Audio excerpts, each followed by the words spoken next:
And we have no meeting minutes here. So the purpose of this meeting, this is a joint meeting with the Board of Water Commissioners to present the Harbor Trace Treatment Plant project update. So I'd like to ask our Board of Water Commissioners Chair, Tom Lanson, to call his meeting to order. I'd like to call over Board of Water Commissioners meeting to order at 7:04. Todd Lanson, Chair, present. Nathan Mann, Vice Chair, present. All right, thank you. And with that, I think we are going to turn the meeting over to the Board of Water Commissioners. So in turn, we're going to turn it over to the engineers for Ty Bond to present the treatment plant and the situation that we find ourselves in. And can I ask a question before we get as far as format goes? If people have questions during the... I would say wait until the end. Let's get through the presentation and then we will take the questions one at a time.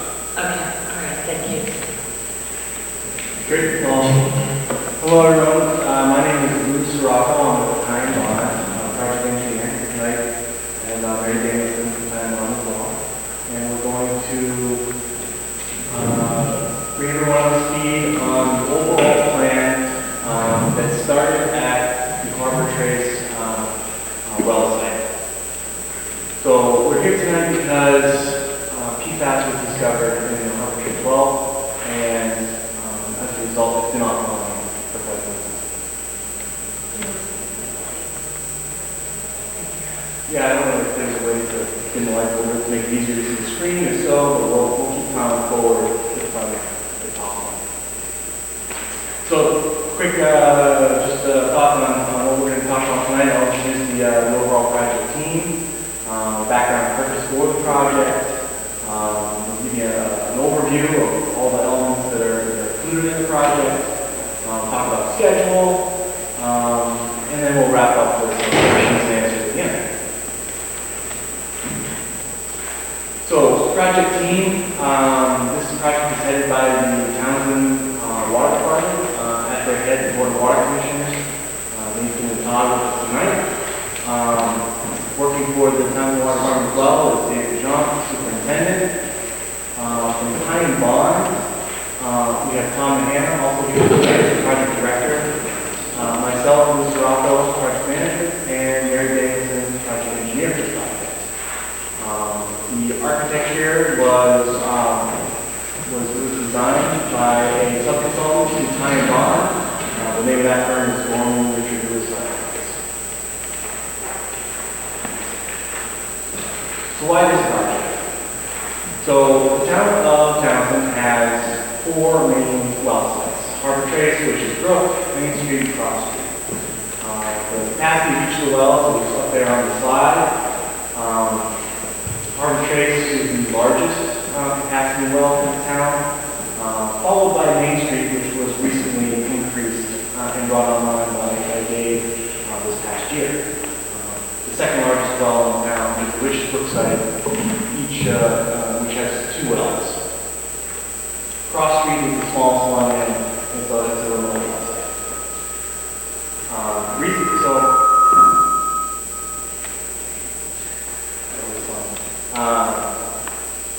So Harbor Trace, about a year and a half ago, was sampled for PFAS, and it was detected above the regulatory limit. Historically, the limit was around 70 parts per trillion. Massachusetts had lowered that to 20 parts per trillion for 6 specific contaminants. So when you add those together, Harbor Trace's water sampled anywhere from 50 to 120 parts per trillion, depending on how much you're pumping the well. And it's the reason why it has been taken offline. Witch's Brook, and all the other wells down in the sample for PFAS. Witch's Brook remains just below the 20 parts per trillion level. It is the reason why we incorporated it into this overall project. Main Street and Cross Street remain well below the limit as of now. So that's the good news. So, why is this a problem? Well, Harbor Trace and Witch's Brook could quickly, Harbor Trace is offline, but Witch's Brook could become required to be taken offline once EPA puts into effect its new requirements, which could be within the next couple of years. So that is the reason why we incorporated into the plan, and the plan is to pipe the two sources to one central location and treat everything at one facility to reduce costs. In addition to that, on South Harbor Road and Emory Road, there are two pretty significant dead ends to the water distribution system. So as part of this project, we're going to be piping everything over to a central location, but then the ability for the water department to connect to the distribution system is via one pipe. And for resiliency, the looping water main, is what we're calling it, which runs the new water main down South Harbor Road over to Emory, will allow for a secondary means to keep water consistently fed to the town in the event that one of these pipes were to fail. The main issues that we're talking about are PFAS, but there are some trace amounts of manganese, which is also something that we like to keep below regulatory limits. So overview, the project that consists of constructing a new centralized treatment plant on the Harbor Trace site. It will treat the Harbor Trace well at the Harbor Trace site, as well as the two Winchester wells that will be conveyed over to that site with a raw water transmission main through town streets. Treatment plant is planned to be constructed on the water department property located at Harbor Trace well site. And additionally, the plan is to relocate the water department staff to that location, as the majority of the water will now be treated at that location. It helps to maintain a proximity to the majority of the infrastructure rather than being across town, and provide additional space for the one or two additional operators that are going to be needed to maintain operation in the facility. The building is approximately 10,500 square feet, single-story masonry construction. The masonry will be of a concrete masonry that will be able to select the color that will blend it in with the background, some sort of earth tone. It will house the granular activated carbon filters. The other aspect is that I referred to as the raw water transmission main that connects the Winchester site to the Harbor Trace site. That's about a mile of pipe. The looping water main, which runs down South Harbor Road over and connects onto the dead end at Emory, is about 2 miles of pipe. The project is approved and fully funded by the State Revolving Fund Program. Because of the nature of this project is going to be awarded a 0% financing term, which really helps keep costs way down. There is an NBEWD participation requirement as with all SRF loans. But in addition to that, because of the nature of this project, there is a significant amount of principal forgiveness that will be afforded this project. The exact number is yet to be published, but we do anticipate a significant reduction in the overall loan needs to be paid back. The plan is to be construction approximately June, and the plan is also to have the plant online by April of 2025.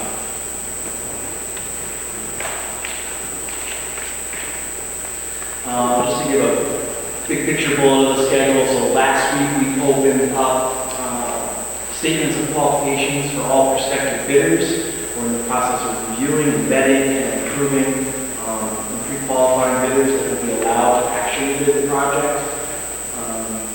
We hope to close out that process next week. Then we'll be going into the actual bidding process, which will take a couple of months. So we'll be putting plans out to bid, and then it will take approximately 2 months to bid the overall project. We're hoping to open bids early April, and then it takes, after that, another couple of months to award the project. So we wouldn't anticipate anyone being out on the site before June. Due to the nature of construction these days and the availability of materials and the delays that everyone's experiencing, we're giving a hefty duration for the construction, just because it takes that much time to get materials these days. So we're anticipating about 600-day duration, which brings us to February, and we're hoping to be online by April, ahead of the big demand of that year. This map just gives you an overall picture of where all the projects are. On the far right, the blue square is the Harbor Trace pump station. The blue square to the left is the Witches Brook pump station site. The red line between them is where the raw water transmission main will be installed. And the other red line that runs to the left of the blue square is what we're calling the looping water main, which brings new water main down South Harbor Road over to Emory to again loop the system that way. So we eliminate dead ends and bring resiliency for the supply. I'm going to turn it over to Mary, who's going to talk a little bit more about the projects specifically. Do a little shuffle here. So, as Lou mentioned, we have both the water treatment plant portion of this project and then the water main portions. So we've divided this into two overall projects, the first of which that we'll discuss is the water treatment plant itself, located on Harbor Trace Road. So this is an overview. Sorry, it's not super clear, but hopefully the handouts are a little bit clearer to look at, but this just gives you an overview of the building as well as some of the exterior features of that. So next slide. And then these are what we call elevation views of the building, so you can get, kind of an idea of what it's going to look like in its final form. So on that original site plan, the bottom view is left to right on that page. So the smaller section is the office building portion, and then the roof line goes up a little bit to the garage portion for the water department, and then the final tall section of the building is where the actual treatment equipment will be housed. Again, just some more plan views here. Like we mentioned, it's a masonry exterior building. So this is black and white. It doesn't give you a great idea of what it's going to look like, but just for some additional detail there. A floor plan of the proposed building, like I was describing. There's going to be some office component on the left side of this page for the water department, as well as a garage. And then on the right side of the page is the actual treatment facility, which includes the GAC filters that Lou mentioned, as well as some chemical injection for additional treatment of the water. And then this last image of the water treatment plant is what the interior of the treatment portion of the building would look like. So as you can see, there are some very tall filters, which is why we have that much taller roof line over the treatment portion of the building, as well as some pumps or some additional filters and the chemical injection facilities. And so then we have project 2, which consists of the two water mains, the raw water main and the looping water main. So the first segment there between the two wells, we're calling raw water, since it has not been treated for PFAS when it leaves the Witches Brook wells, and it will be brought over to Harbor Trace. So like Lou had mentioned, that's about 1 mile of pipe connecting the two wells. All of that is going to take place within existing paved roadways. There's some activity within the buffer zones of wetlands, and we've had previous meetings with the Conservation Commission, so we filed an NOI with them, and we have received our order of conditions for the project, so we'll be complying with the requirements of the Conservation Commission. Additionally, we have the looping water main, which is on the portions of South Harbor Road and Emory Road. Larger installation, almost a little over 2 miles of pipe, but this water will be for all treated water. It's just connecting the two dead ends in town. And Dave has been in touch with residents on these streets about potential future connections, so that discussion has been taking place about homes there that might want to connect to this water main. And again, this is going to comply with Conservation Commission. They are aware of the project, and we have been discussing this. We will be drilling under any culvert crossings to maintain the integrity of the culverts on this section of water main. So we'll be trying to preserve features along the roadway to the extent possible. So that wraps up our formal portion of the presentation, just to, make everyone aware of where we are, and then we would be happy to answer questions, I guess. I'll leave it up to the board to decide how we want to facilitate.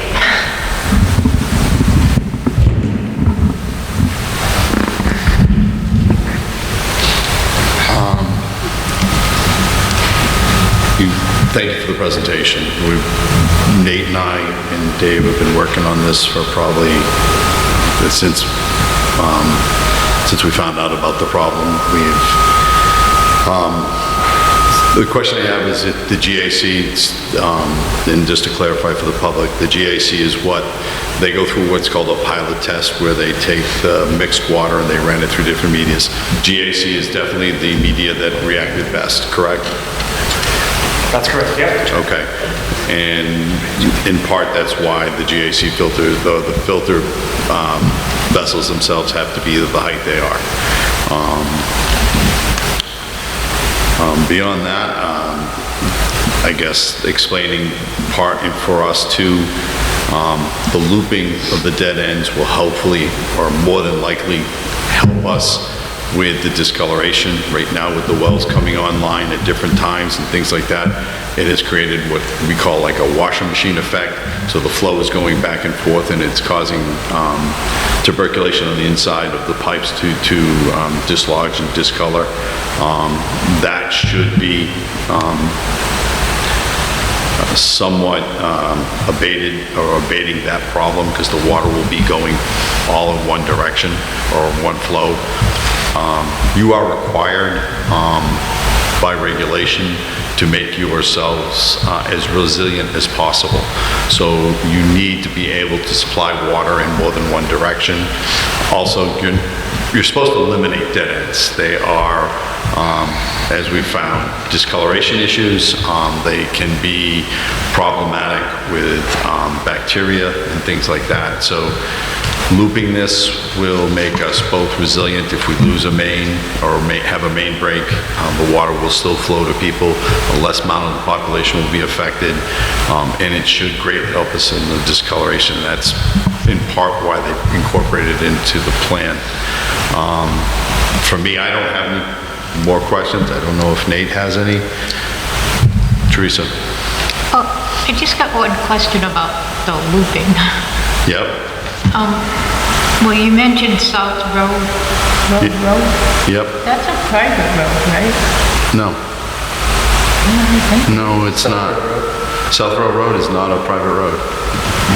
Okay. The town plows it. Okay. I thought it was. No. It's kind of hard to As see. part of the SRF project, town council has to certify that the town does have the right to install the work where it's planned to be installed. So he has looked through those particular roads, and those were deemed as town right of way. I have a question on the looping. Could you put the picture back up, just back up one? What I want to know is, where is the loop? If it's out and back, so are you putting two pipes in, one on either side of the road, or does it loop back somehow to cross street? Yeah, so what's kind of hard to tell on this image, just because of the, I guess, lack of contrast, is that at either end of this water main that we're showing here are existing water mains. So what we're doing is creating a very large loop throughout town that connects two current extents of the system. So the red line here is the new main, which will now create a larger loop within the greater Townsend Water Department system. Okay, so the one at the Rod and Gun Club continues out Emery Road towards Route 13. Correct. Okay, got it. Thank you. I don't know who's, I don't think it's us either. If anyone doesn't have any, the only, I guess the only road that isn't public at the moment is Harbor Trace. But that will be once we do the work, because it is going to have to be widened and the water main will be going down that. Correct? In speaking with town council, the plan was through this project, complete final pavement on that roadway and, adopt the road when it becomes a town road. Yes. So I think the plan is to adopt the road at the next town meeting. That's what we hope to do. Yeah. Because that is, Eric's over there nodding. So that's a critical piece that SRF folks won't fund it unless it is adopted. Okay. So, and we have no other way of getting the water in and out of there. I'll open the questions up to the public. We've been sitting with this for 2 years, so. Todd, can I ask one more question? Yes, ma'am. before we open? This has to do with funding, and you can tell me whether this is the time to ask that or not. But someone from the community told me, why are we charging such high water rates? Because we're getting this water plant for free. That there's no $15 million loan, when I know I signed a note. So I guess the question, is this the right time to ask that question? No, so it's not entirely free. Like they said, there's going to be 0% interest. There is a certain amount of principal forgiveness. It is not 100% principal forgiveness. You're talking about a $19 million project between the water mains and the treatment plant. You're still going to have to pay, even if we got half of it, you're still going to have to pay $9 million. This isn't entirely unfree. They got a lot of federal money. The federal money went into the state revolving fund, or SRF. It is handled by the Clean Water Trust. You have to go through the application process, get on an intended use plan, which we've already done. We okayed the funding of it at the last annual town meeting last year. Now this is the last stages where we start to put it into action. We will still have to put the entire 19 million out to bond. And the principal for, we will still have to make payments on it, and I'm not sure when the principal forgiveness comes in, when we finish the project or at the beginning. It almost doesn't matter, because you don't actually start paying back this loan until near the end of the project. Correct. So that part aside, you can't put something out to bond on what you think it's going to be. We don't know the amount of principal forgiveness yet. We've gotten 2 or 3 different numbers. They haven't certified it yet. All the federal money is going through SRF, and they're trying to spread it out because it's more than just our community. You have Packrell has it, Littleton has it, I don't think Groton has it in theirs. You have Westford has detections. The more you get into the 495 area, the more prevalent it is. The more you get into in and around airports, military bases, you're looking at Air and Shirley, cities. I want to say almost 20% of all the public water systems in the state of Massachusetts have detections of PFAS that will need to be treated. We got first in line, so hopefully we will benefit from that. We've also joined the class action lawsuit. Their trial case started last week, but God knows when that will settle and stuff. So that's not something you can count on in the near term. But those rates were set, and the increase was such because there was such a length of time that we went without a water rate increase. It was to catch us up, so not only can we build the plant, but do the things that need to be done. Those wells need to be cleaned on a regular cycle. That means pulling them. You can, not repurpose, basically treat them to clean them, not just the pump and the water there, but clean the gravel. These are gravel packed wells. They have a casing that goes down. The bottom is seated in gravel with screens. Those need to be cleaned out. We have very similar problems that most people in New England do. Iron, manganese, pH, and bacteria. We're lucky that the bacteria hasn't been as big of a problem in other communities. But we do have issues with those. We have had boil orders. So those are the things that go into this. There's a lot of infrastructure work that needs to be done that's been put off far too long, and we're seeing the results of it. So part of the rate increase was to pay for the treatment plant, yes, and the operational costs that go into that, and that was all figured into it. It's not just building it, it's actually operating it. You're going to have pumps, you are going to have controls that monitor this station, this treatment plant. You're going to have additional staff, because you're going to have treatment staff and you're going to have distribution staff. A new SCADA system. There is a host of things. We're called the invisible infrastructure because nobody ever really sees us. And you only really see us if something goes sideways. We like it that way because most of the time that means it's going well. But the system needs to be maintained, not just to treat PFAS, but to do everything that they're supposed to be doing. The price of valves, the price of just about everything we do, chemicals, has gone through the roof. If anyone watched, our industry went near panic when they were talking about the railroad strike, because that meant all the chemicals that we use get transported by rail. If that had gone, you would have had a massive problem nationwide on municipal water. So there's a lot that goes into this. The rate study, that's why we hired someone to do the rate study. They knew everything that to put into this, to look at it, so you weren't going off of what we said. You had a non-biased third party come in and say, look, this is where you are, this is where you're heading, and we were heading into the red. This is what you need to do, these are your options, this is what they have a matrix where, like a cost feasibility matrix, and we picked the one that fit into that would impact the community that's least. But no way should anyone think that this project is completely free. We're getting a huge boom in getting the 0% interest and the principal forgiveness. But it is not free.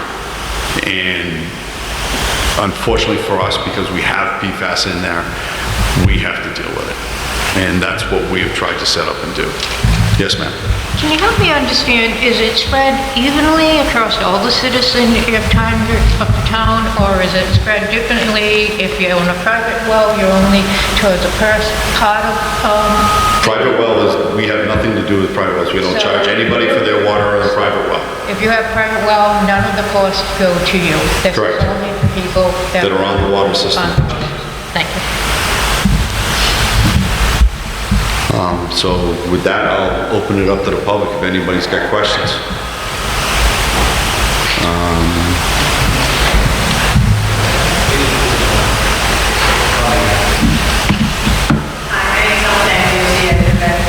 Cooperage, and we are probably the furthest away from this project in the entire neighborhood, and basically here to just get information.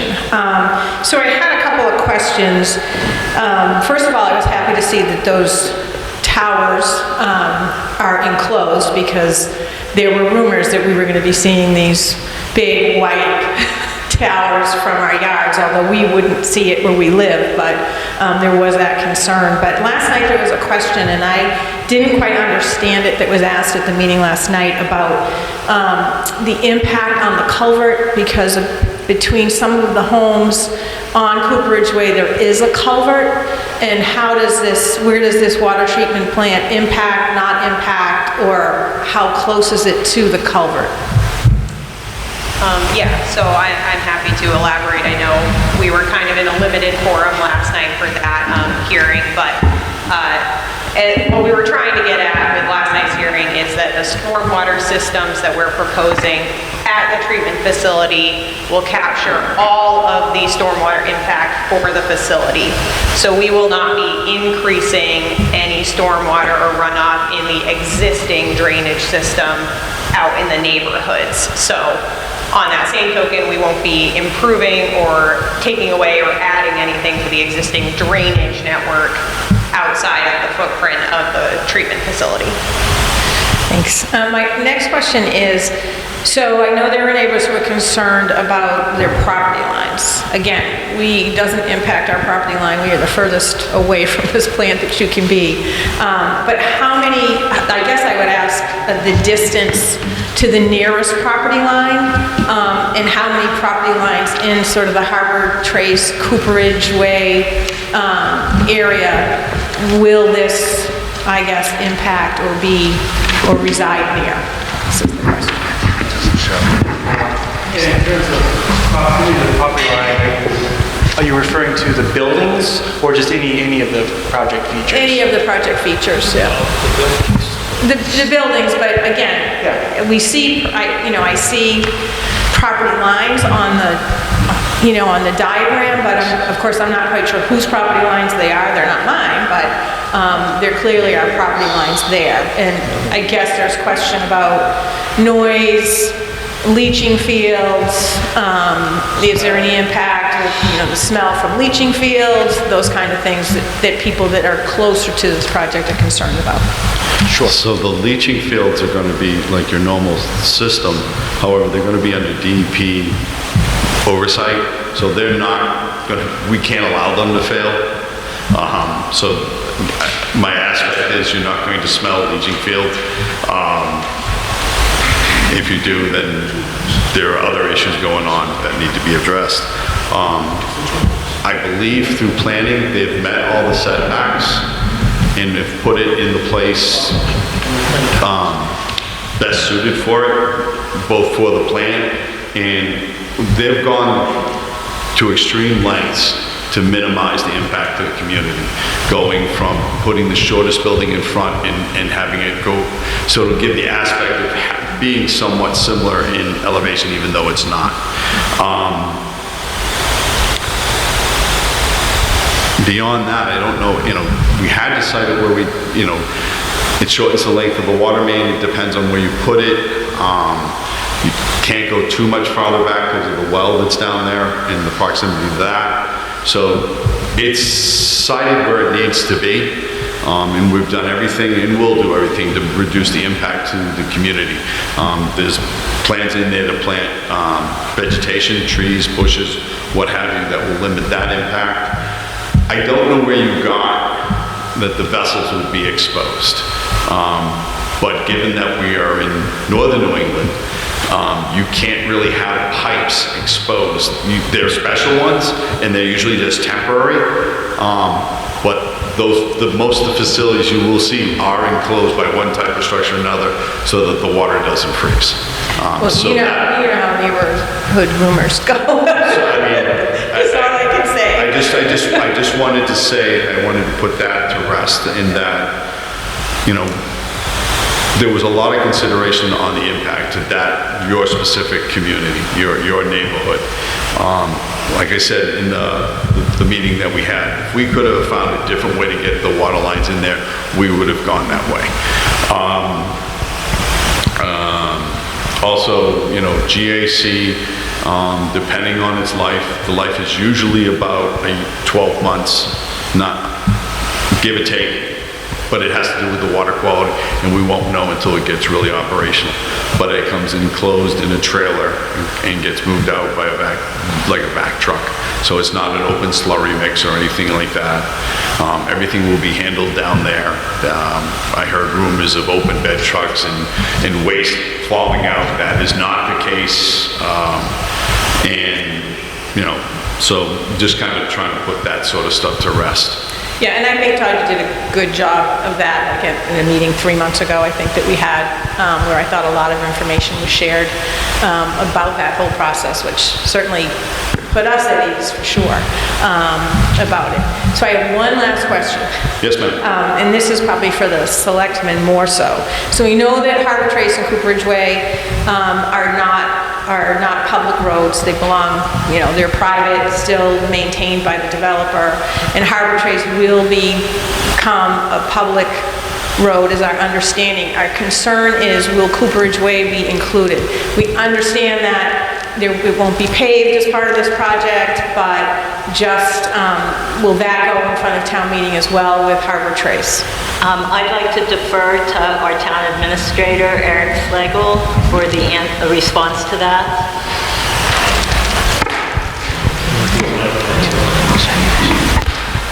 Yeah, so as a part of the preparations for this project, the highway department did go out and review Cooperage Way, and the highway superintendent is of the belief that they can be accepted at the same time. So as long as we make sure that the apron kind of in between Harbor Trace and Cooperage is paved, that he would be of the opinion that they should be accepted at the same time. So that would be the proposal we put forward. Can I jump in on that too, Eric? I've had conversations with the town administrator in regards to that particular issue. I would like to be able to work with the Cooperage Way individuals and with the town administrator and see what we can do to, address the issues that you have and see what we can do to bring something to town meeting so that we can take care of that particular issue as well. I know that's every time that I've been to any type of forum that we've talked about this, Cooperage Way comes up over and over again. So I think that we should be able to come to a discussion and come to maybe a warrant article that we can bring to the town to see if we can do that as well. So I would be more than glad to do that. My email address is on the website, so if anybody has any questions, and I've already told the town administrator that I'll definitely put my back into helping you guys out with that. Yep. I believe there's also a process that the developer has to complete. Is that true, Eric? We're contacting the attorney for Harbor Trace. Yep. Okay. You're welcome. Yes. I got a question. Hopefully it's a quick one. So you referenced the shortest to the front. So as you're driving down Harbor Trace and you're going down the driveway towards the site, is that considered the front? I haven't been back there, but does that grade, does it drop? Yes, Dave. It drops about 15 to 20 feet. Nice. All right, good. All right, thank you. John Barrett, 38 Highland Street. I got a couple questions. First, I just want to say I thank the water department, for all the work they've done over the many years. We've always been proud of our water in Townsend. I think we've always felt that we've got the best water around. And it was certainly a shock when we found out we had a problem with PFAS. So one question I had was, and maybe you guys have already addressed this, but what caused the excessive amount of PFAS in the Harbor Trace? Todd? I'll take it. From everything that we've been able to determine, it's coming from us, the septic systems at Timberley Park. Everything in your house, everything you eat, everything you wear, walk on, sleep in, cook with, personal care products, all have these compounds in them. It is ubiquitous in our environment now. Almost no one the CDC has tested negative for it. You're looking at materials that have been produced since the 1940s and 50s, up until PFOA and PFOS were stopped. What year was it? 2010?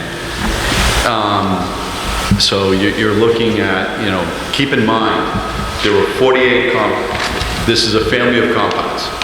Depending on who you're talking to, there's anywhere from 4,000 to 8,000 members of this compound family. We can only detect 48, Federal government regulates or has a health guideline for 2. Massachusetts led the way in grouping it and giving us a number of 20 for 6 compounds. A lot of the other states have gone along with that to a similar degree, instead of giving each compound an individual maximum contamination limit.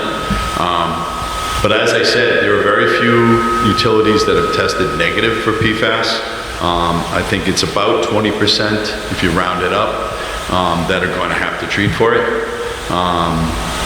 It's literally and truly anything non-stick,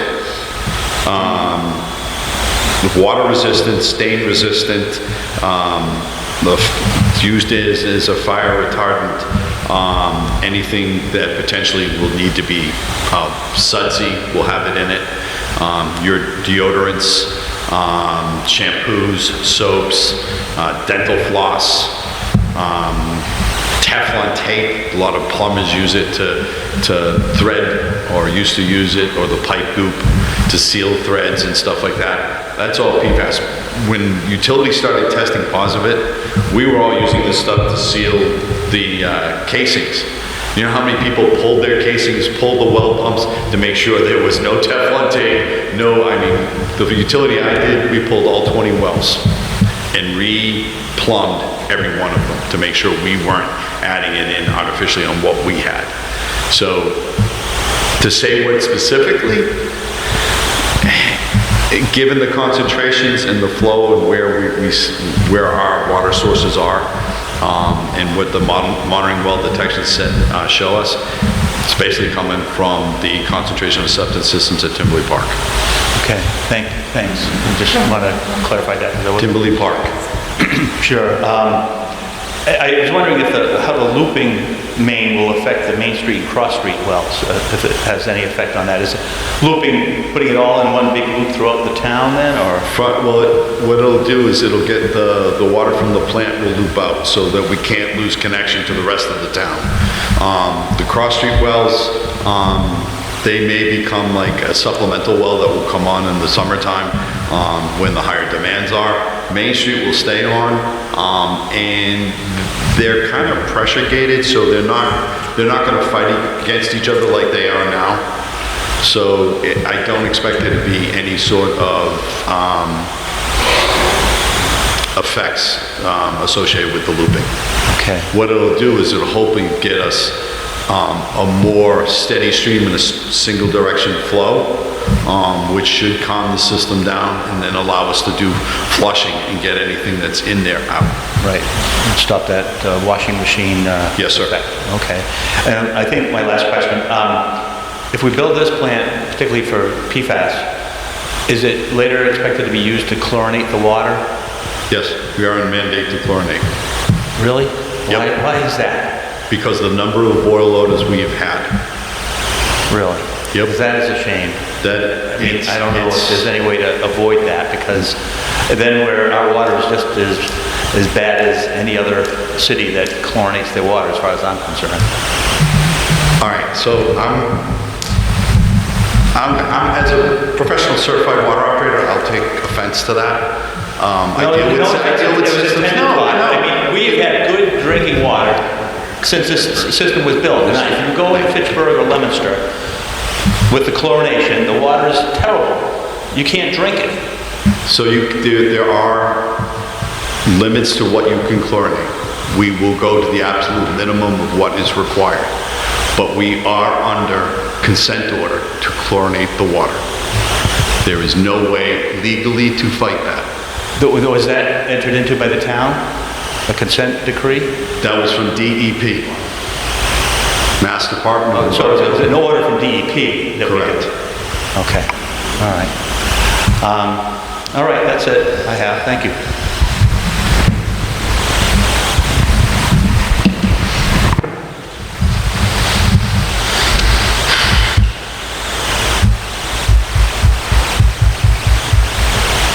Is there any other questions? Actually, you know, now that someone said something, there have been so many boil orders. I don't remember the last time there was a boil order that was issued. It was 4 years ago? Paul Rafus was still the superintendent. It was, I'm not sure of the number, but there was consecutive boil orders issued by department because of the bacteria testing. The consent order went into effect then. And they've given us leeway until the treatment plant comes online, to be able to wait until the treatment plant. But we had to know what that was happening, whether we wanted it to happen or not. It gets into a risk calculation. If you have bacteria growing in your system at any one time, especially E. coli, and that's what it means. They test the system on a regular basis for total coliform bacteria. If it comes up total coliform, they put it through a process to prove whether it's E. coli positive or negative. If it comes up positive, that is a boil order, and you have to continue to test, and the people can't consume the water without boiling it until you test it clear. Once you exceed a threshold of repeated boil orders, you are mandated to chlorinate. That actually may be coming down from the EPA, where they may want minimal chlorine residual in all public water systems. It gets into worrying about other bacteria beyond coliform. It gets worried about, there are studies now looking at Legionella and stuff like that. So, like I said, regardless of what our opinion is, chlorination was mandated. And at that point, you can't ignore it because you do get fined until such time as you come in compliance. If you go back and look at Woburn did not have meters, individual meters in the endpoints. They fought it for an extremely long time. They had an extremely large fine that they ended up having to pay, and ended up metering their entire system. So it's, once you get to the consent order, it's no longer a choice. So I understand people's concern about it. There were, one of the ways they were doing it was chlorinating the storage tanks when they had a hit, and then running it through the system. It's not continuous, and it does pose a threat to the community, especially people with compromised immune systems. The younger you are, the more susceptible you are. So much like PFAS, there is a subset of concern with if you have repeated bacteria hits like we did. I wish it was otherwise. It would make it a lot easier for us. But again, it's the hand we got dealt, and it's what we have to follow. The outline pretty. So it is what it is. Any other questions? Todd, I have one, and it's kind of a little off topic, but kind That's all of right. parallel. This is on the water treatment plant for the people in town who do have town water. Where would you recommend that people who do not have town water, all the people in town that have private wells, where should they look for guidance regarding PFAS in their water system?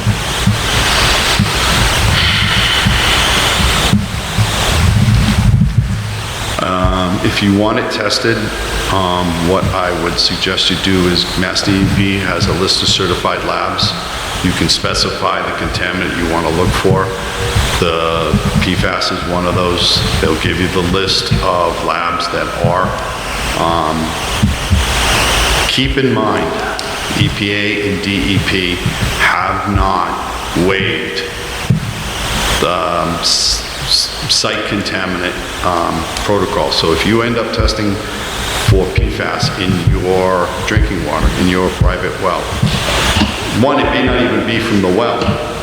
Before I test my well water, I would go through the plumbing, make sure I have no pipe group, no Teflon tape anywhere in any part of it.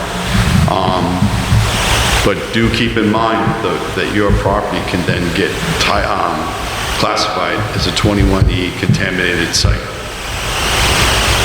So until DEP waives that, a lot of people with wells have waited to see what they're going to do with that waiver, and that might be my suggestion, unless you're in that subgroup of concern. And this is only my opinion. This isn't any sort of fact. Anyone that I've talked to about PFAS, you need to do what you need makes you feel comfortable with it, okay? But keep in mind that literally everything in our day-to-day life, food containers, have PFAS in them. Your pet food containers are made to be non-stick and oil resistant, whether it be wet or dry. Most of that is PFAS and it is absorbed into the food. People were worried about mosquito spray, that the pesticide had PFAS in it. When they tested it, it did, but they tested it out in the field. When they went back to the manufacturer, it did not. It was absorbing PFAS from the fluorinated plastic bottles that they were stored in. So the ability to avoid PFAS right now is limited, so keep that in mind. The numbers that we have at Harbor Trace are significant enough that they have to be treated. Until we get the new guidelines from the EPA, and then pretty much a lot of things, other things will have, be as well. If you have a young one, if you are under the age of 5, if you are considering getting pregnant or are pregnant or breastfeeding or are immunocompromised, then those are the groups I think you should consider maybe getting your well tested or just going to bottled water. The filter systems that you put on will treat it, but if you don't maintain those systems, they have the ability to give off concentrated amounts. So if you put a filtration system,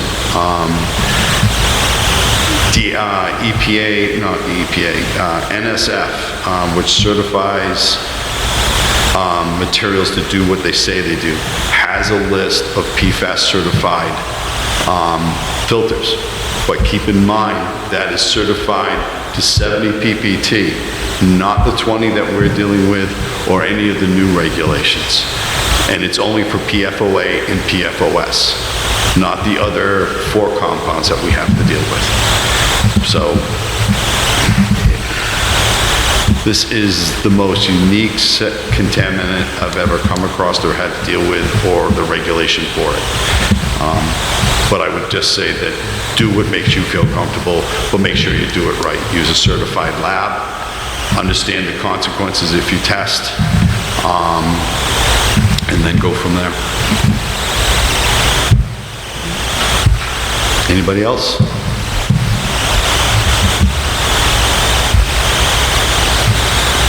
Good enough. I got nothing else. Luke, you guys, thank you very much. I appreciate it.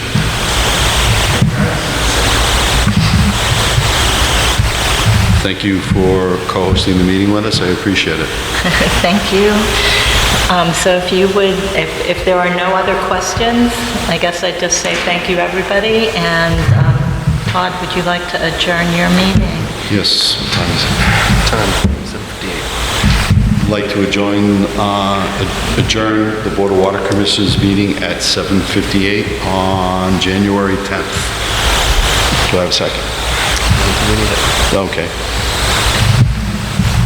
I'd like to make a motion that we adjourn the Selectmen meeting at 7:58. Second? Teresa A. Moss, yes? Sexton Duranian, yes. Veronica, yes. All right, thank you, everybody. Have a good evening.